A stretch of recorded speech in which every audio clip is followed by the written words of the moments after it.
Peace, this is O of Stetsasonic, and we look forward to 1989 bringing more justice to the people of Southern Africa. And you're watching South Africa! Global Vision presents the television news magazine of Southern Africa. The Protection of Information Act threatens journalists with jail.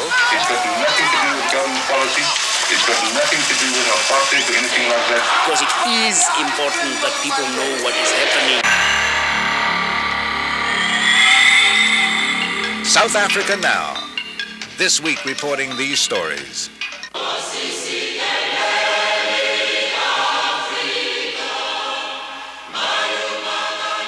A look back and a look ahead. 1988 in Southern Africa. The stories that made history this year and the trends that will make news next.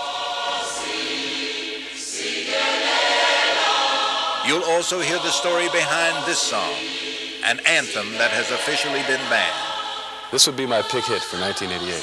All this and more this week on South Africa Now with hosts Fana Kakana and Carolyn Craven. Realoja. This is our next to last program of the season, a time to look back at the news that mattered in 1988, to take stock of the issues and events that made a difference. We have gone through our own archives to piece together the most significant stories of the year.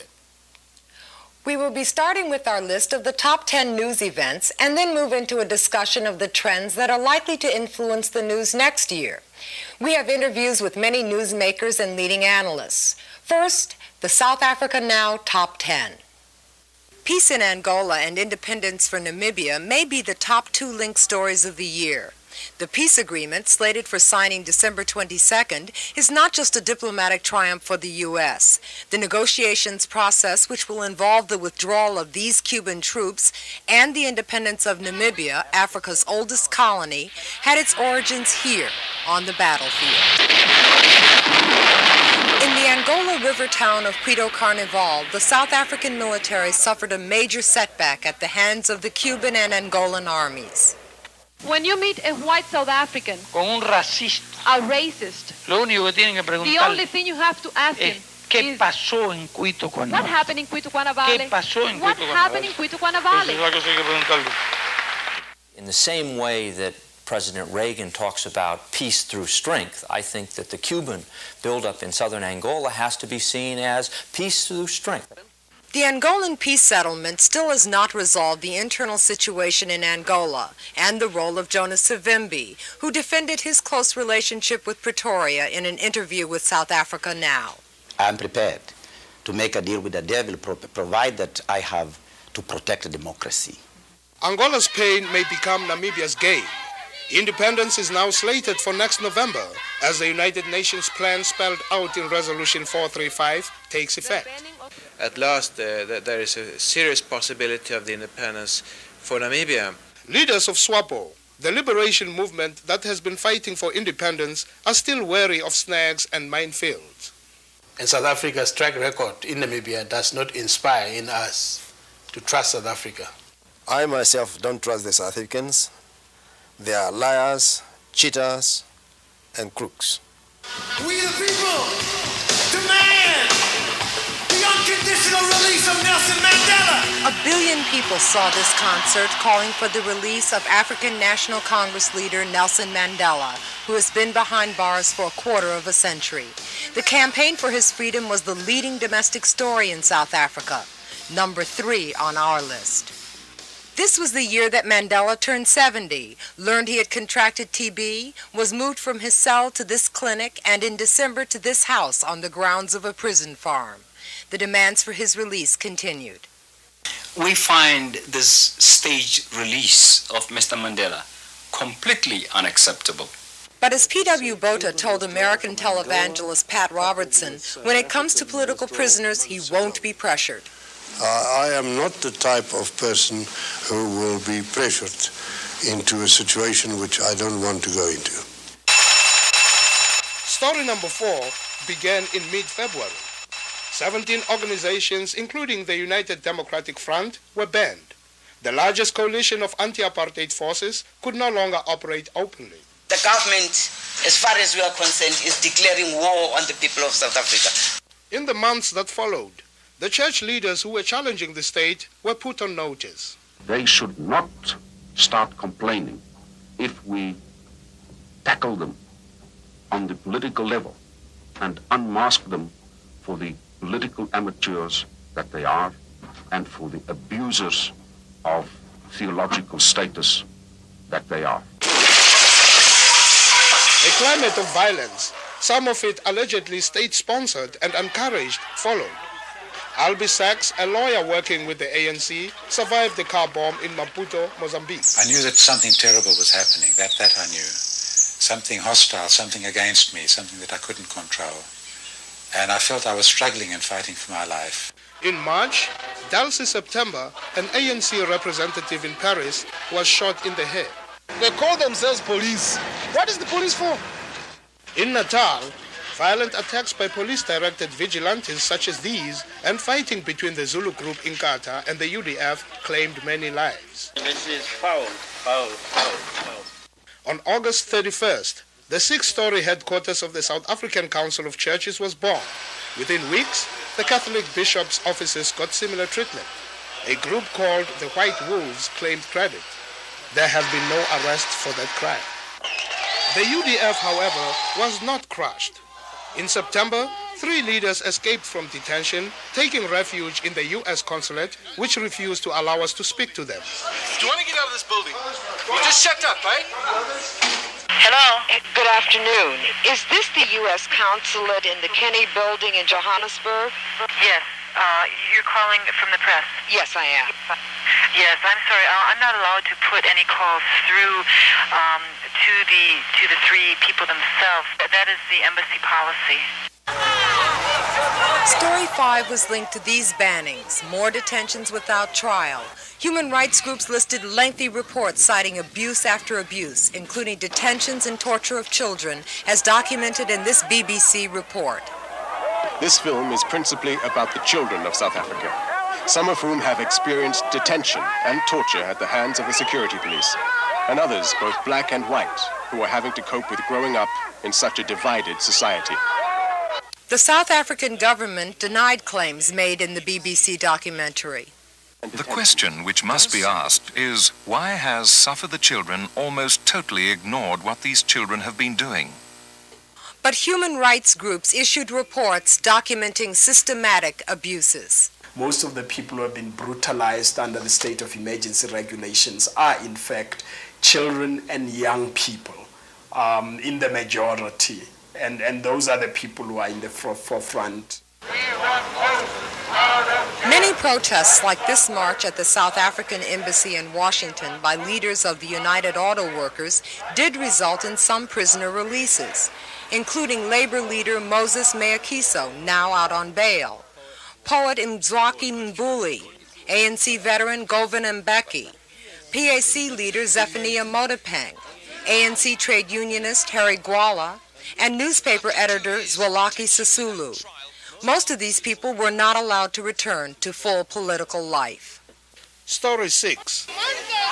While some prisoners were released, others were sentenced, and in one instance, reprieved from the hangman. In November, the Sharpeville Six were saved from execution, but they were found guilty, not for what they did, but for being part of a mob in which a black official was killed. The reprieve was in response to international pressure. In the same month, 4 activists were convicted of treason in the 3-year Delmas Trial. It really closes the space for legitimate peaceful protest, which in any other country would be regarded as simple protest and criticism of the government. In 1989, human rights will remain a story, as signaled by the Amnesty International concert that played in Zimbabwe in October. To the Sharpeville Six!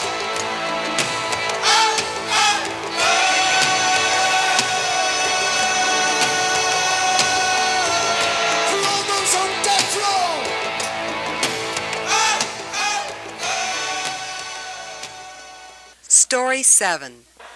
On June 6, the country's largest labor federations called for a 3-day general strike. This is one of the biggest strikes, if not the biggest, in the history of the black workers in South Africa. What makes it more important is the fact that It is a strike that took place in conditions of extreme repression. We estimate that about 60% of our workforce has stayed away.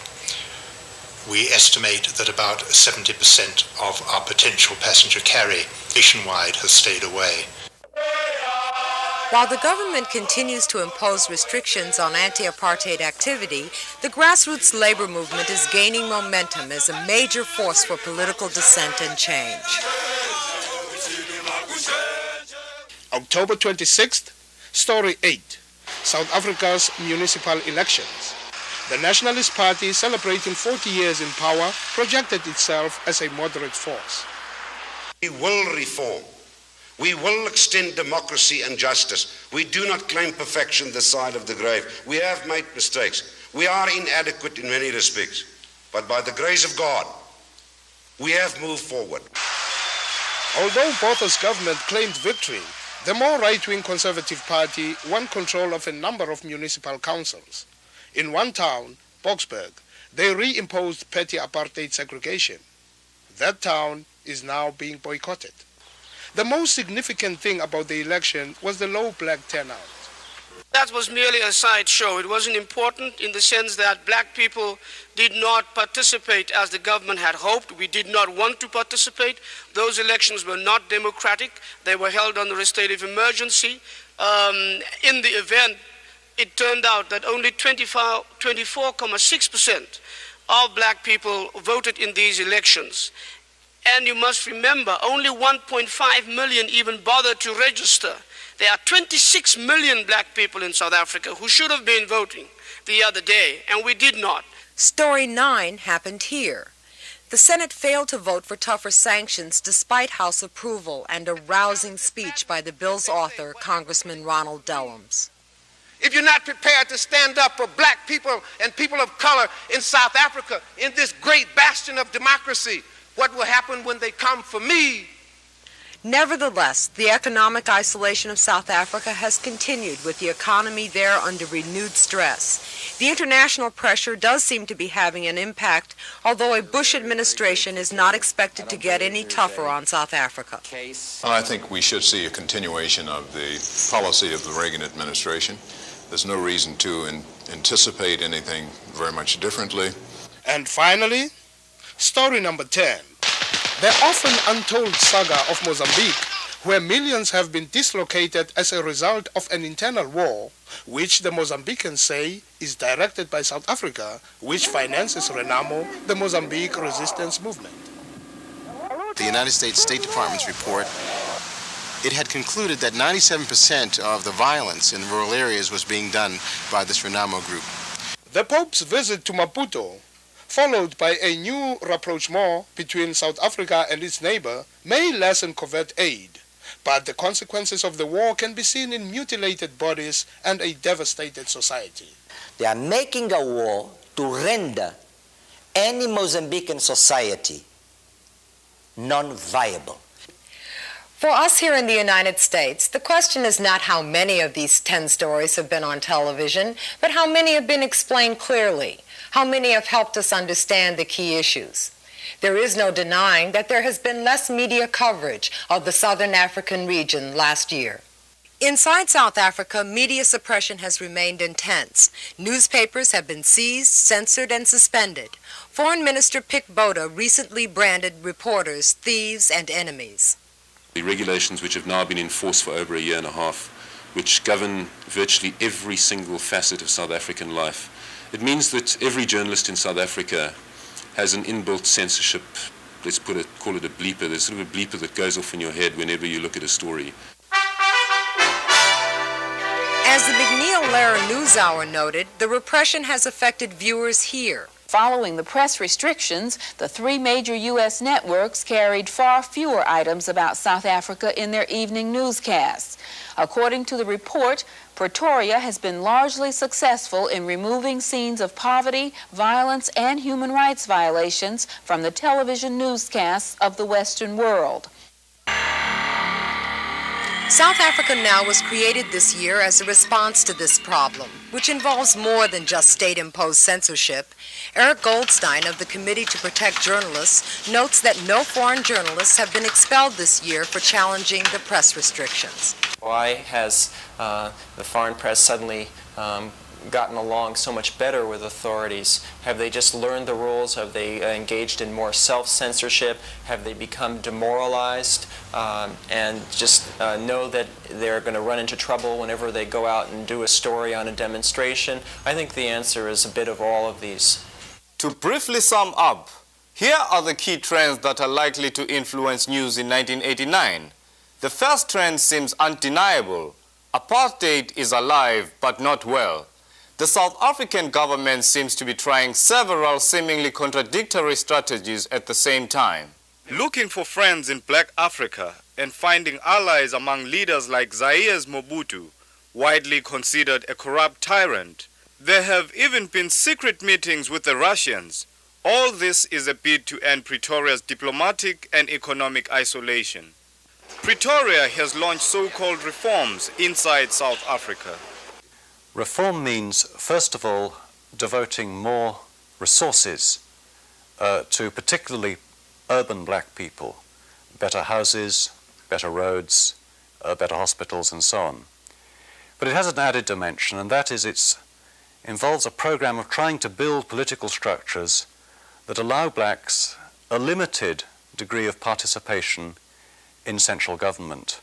There is a contradiction in some of the things that they're doing, that at the same time as they make what are called conciliatory moves, they are still wanting to insist on things like the Group Areas Act being applied more rigorously. And therefore I think, that in the end, what we are seeing is the value of international pressure, because that is what has made them begin to move even so slowly and tortuously towards the kind of community we want in South Africa, where black and white will be able to live harmoniously together. At the same time, repression intensifies. The repressive measures that the regime is forced to resort to proves that there's a lot going on in the country. A second trend is that the resistance will continue among labor, in the churches, of your being human. even among non-violent whites like these draft resistors. My main reason for objecting was the fact that I was not prepared to carry arms against fellow South Africans in the townships of South Africa. And there will be more armed attacks. In December, 4 convicted guerrillas received long prison terms as supporters gathered in the streets of Cape Town. The ANC is committed to the continuation and the intensification of the armed struggle because the conditions which obliged us to take that decision have not changed. Indeed, the conditions have worsened. And the final trend is that apartheid will continue to be an international issue at the UN. And in the frontline states, which confront South Africa daily, Botha and his regime can never be trusted. I don't think they will desist from the practice of sponsoring and cheering bandits to sabotage our economies.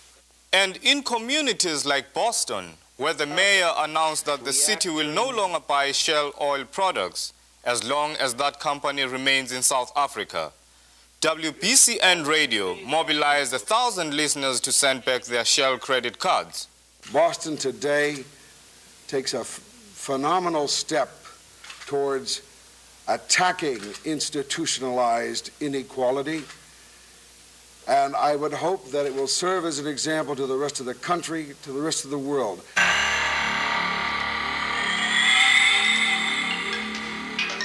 I'm James Taylor. You're watching South Africa Now. Next week, South Africa Now offers a holiday special, a new UN film produced with global vision on culture and apartheid, featuring many well-known stars of stage, screen, and music. But this week, we want to tell you about one song which you've probably heard many times without knowing its history or meaning. Oh, Africa.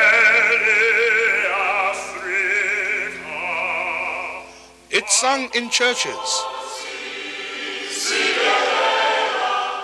and at the funerals of militants. Whenever I sing this song, I sing it with the spirit and thinking, literally visualizing my country and a wish, a very deep wish to go back home and see my country free. The song is Nkosi Sikelel' iAfrika, the anthem of Black South Africa. It is a song that the government has banned, a song with a history. It's been in recent South African films, including A World Apart and Cry Freedom.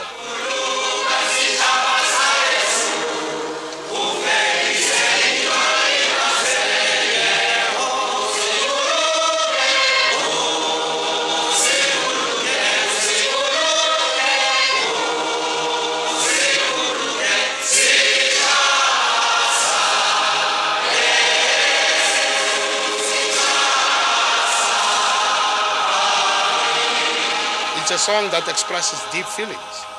It's a feeling of victory, I think. I think our people yearn so much for freedom that one of the few times when they can see freedom coming is when they sing this song. The author of this book, David Copeland, told us the song's history.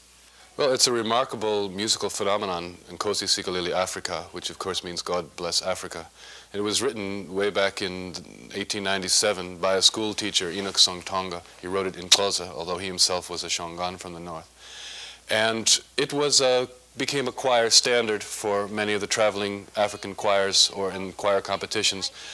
What gave it a kind of a takeoff was that it was performed by the famous Ohlange choir, led by Ruben Kaluza, one of the most famous choir conductors and composers, and all of the important people in Black South African political life used to go to his concerts at that time. In 1912, it was performed for the first meeting, the first organizational meeting of the South African Native National Congress, which later became the African National Congress. And people simply took to it for some reason. I'm not sure why. It has a combination of inspiration and melancholy that somehow reaches into the hearts of almost everyone who hears it.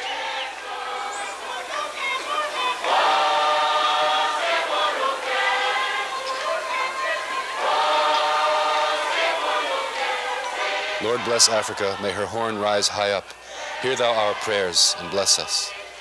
The words, and if you understand at that time what was going on, is the sense that you are under such a heavy weight, you see, that only somehow one can only appeal to God. And it is not a radical political statement in terms of saying that one should do this or that, but it was a kind of cry of the heart that appealed to people very much at that time. And somehow the music and the words going together so well, it has become this musical embodiment of the thirst for freedom.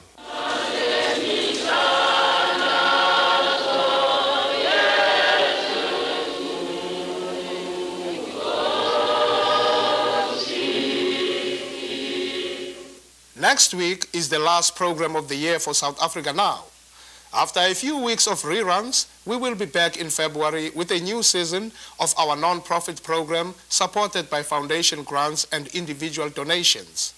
Share your comments and suggestions with us. Transcripts are $3. Ask for program 112.